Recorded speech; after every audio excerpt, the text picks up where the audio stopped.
Hello' বন্ধুসকল, যদি আপুনি এজন এক্সিছ মিউচুৱেল ফাণ্ডৰ কাষ্টমাৰ হয়, মানে এক্সিছ মিউচুৱেল ফাণ্ডত আপুনি ইনভেষ্টমেণ্ট কৰি আহি আছে আৰু এক্সিছ মিউচুৱেল ফাণ্ডৰ পৰা পাৰ্চিয়েলি বা পূৰাই পইচা উইথড্ৰ কৰিব বিচাৰিছে, মানে ৰিডিম কৰিব বিচাৰিছে, তেতিয়াহ'লে অনলাইন কেনেকৈ প্ৰচেছটো কৰিব পাৰিব। যদি আপুনি জানিব বিচাৰিছে, চাই থাকক এই ভিডিঅ'টো শেষলৈ। আমি এই টপিকটোৰ ওপৰতে কথা পাতিবলৈ গৈ আছোঁ। নমস্কাৰ বন্ধুসকল, মই প্ৰণৱ আৰু স্বাগতম জনাইছোঁ মোৰ ইউটিউব চেনেল ডিজি ৱৰ্ক অসমলৈ। বন্ধুসকল, প্ৰথমতে আমি এক্সিছ মিউচুৱেল ফাণ্ডৰ যিটো মোবাইল এপ আছে তাত গুচি যাম আৰু আগৰ প্ৰচেছখিনি ষ্টেপ বাই ষ্টেপ দেখুৱাম।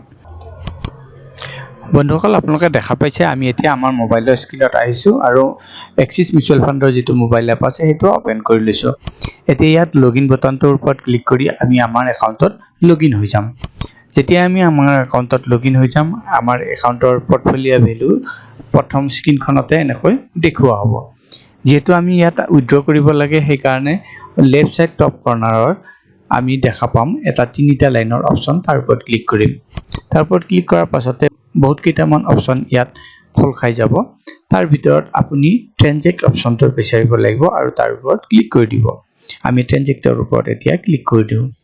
ট্ৰেনজেক্টৰ ওপৰত ক্লিক কৰি দিয়াৰ লগে লগে তাৰ তলত কেইটামান আৰু চাব অপশ্যন আহি যাব।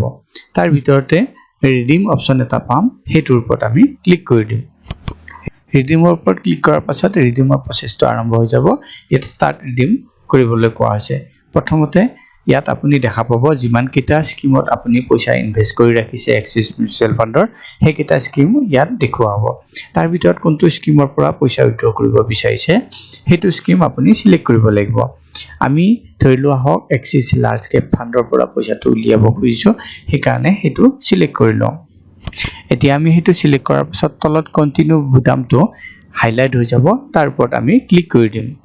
কণ্টিনিউৰ ওপৰত ক্লিক কৰাৰ পাছত ইয়াত কোৱা হৈছে ইনভেষ্টমেণ্ট এমাউণ্ট আপোনাৰ কিমান আছে আৰু কাৰেণ্ট ভেলু তাত কিমান আছে। তাৰ পাছত ইয়াৰ বিষয়ে কিছুমান কথা কোৱা হৈছে, মানে আপোনাৰ লাভ লোকচানৰ কথা কোৱা হৈছে। পইচাটো উইথড্ৰ কৰিলে কি লাভ হ'ব, কি লোকচান হ'ব, এইবিলাকৰ কথা কোৱা হৈছে। যদি এতিয়া আপুনি কেনচেল কৰিব খোজে এই প্ৰচেছটো, তেতিয়াহ'লে কেনচেল ৰিডামশ্যনৰ ওপৰত ক্লিক কৰি দিব, নহ'লে নেক্সটৰ ওপৰত ক্লিক কৰি দিব। আমি এতিয়া নেক্সটৰ ওপৰত ক্লিক কৰি দিওঁ। আকৌ আপুনি ইয়াৰ বিষয়ে জানিব কিছুমান কথা কোৱা হৈছে। আপুনি লং টাইম ইনভেষ্ট কৰিছে নে নাই, যদি শ্বৰ্ট টাইম ইনভেষ্ট কৰিছে আপুনি চাৰ্জেছ ভৰিব লাগিব, মানে এবছৰতকৈ কম হ'লে আপুনি চাৰ্জেছ ভৰিব লাগিব, এইবিলাক কথা কোৱা হৈছে। যদি কেনচেল কৰিব বিচাৰিছে কেনচেল ৰিডামশ্যন, তাৰ ওপৰত ক্লিক কৰক, নহ'লে নেক্সটৰ ওপৰত ক্লিক কৰক। আমি নেক্সটৰ ওপৰত ক্লিক কৰি দিছোঁ। নেক্সটৰ ওপৰত ক্লিক কৰাৰ পাছত আকৌ কোৱা হৈছে ইয়াত আপুনি ইনভেষ্টমেণ্টৰ যিটো পইচা উইথড্ৰ কৰিলে আপুনি কি কৰিব পাৰে, কিবা ছুইচ কৰিব পাৰে, SWP এইবিলাক কৰিব পাৰে, বেলেগ ফাণ্ডত আপুনি ইনভেষ্ট কৰিব পাৰে, এইবিলাক কোৱা হৈছে। যদি কেনচেল কৰিব বিচাৰিছে কেনচেল ৰিডাম, আৰু যদি কণ্টিনিউ কৰিব বিচাৰিছে কণ্টিনিউ টু ৰিডামশ্যনৰ ওপৰত ক্লিক কৰিম। আমি কণ্টিনিউ টু ৰিডামশ্যনৰ ওপৰত ক্লিক কৰি দিছোঁ। এতিয়া চাওক আপোনাৰ যিটো চিলেক্টেড স্কিম সেইটো ইয়াত দেখুওৱা হৈছে আৰু কিমান এমাউণ্ট, ইলিজিবল এমাউণ্ট কিমান আপুনি উলিয়াব পাৰে সেইটো দেখুওৱা হৈছে। ইয়াৰ এভেইলেবল ইউনিটছো দেখুওৱা হৈছে। এতিয়া কণ্টিনিউ কৰি দিম।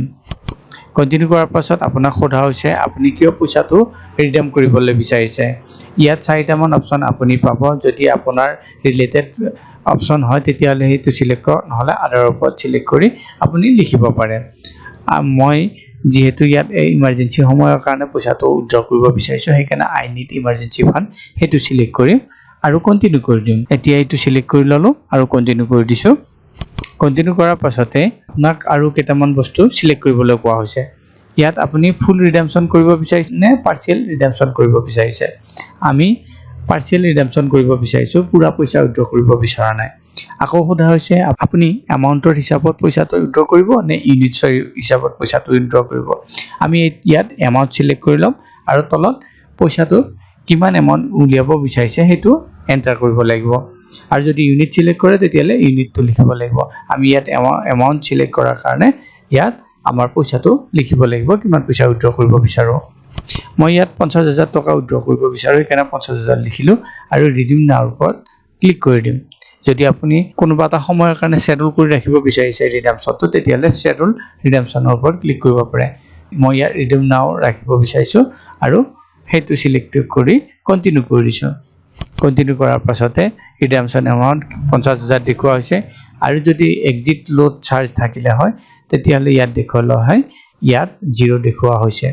আৰু আপোনাৰ কোনটো একাউণ্টত পইচাটো আহিব সেইটো তলত দেখুওৱা হৈছে ষ্টেট বেংক অফ ইণ্ডিয়াৰ একাউণ্ট লাষ্টৰ অংককেইটা ইয়াত দেখুওৱা হৈছে তাৰ পাছত ৰিডিম নাওৰ ওপৰত আমি ক্লিক কৰিম ৰিডিম নাওৰ ওপৰত ক্লিক কৰাৰ পাছত ইয়াত কোৱা হৈছে এটা OTP আপোনাৰ মোবাইল নম্বৰ আৰু ইমেইলত গুচি যাব সেই OTP-টো ইয়াত ভৰাব লাগিব ভৰাব মানে এইটো অটো ফিল হ'ব অকমান সময় ওয়েট কৰিব লাগিব যেতিয়া অটো ফিল হ'ব আপুনি তলত চাওক এটা অপচন দিয়া হৈছে ইয়াত I have read WhatsApp terms and condition আপুনি যদি এই ইয়াৰ ষ্টেটাস বিলাক যে ৰিডামছনৰ ষ্টেটাস বিলাক WhatsAppত পাব বিচাৰিছে তেতিয়া হলে এই বক্সটোৰ ওপৰত টিক কৰিব পাৰে যদি পাব নিবিচাৰে তেতিয়া হলে টিক কৰিব নালাগে হেতু আনটিক কৰি দিব আৰু যদি WhatsAppত ইয়াৰ ষ্টেটাসটো জানিব বিচাৰিছে তেতিয়া হলে টিক কৰি দিব তাৰ পাছত কন্টিনিউ কৰি দিব কন্টিনিউ কৰাৰ পাছত ইয়াত কোৱা হৈছে your redemption is successful আপোনাৰ redemption processটো successful হৈছে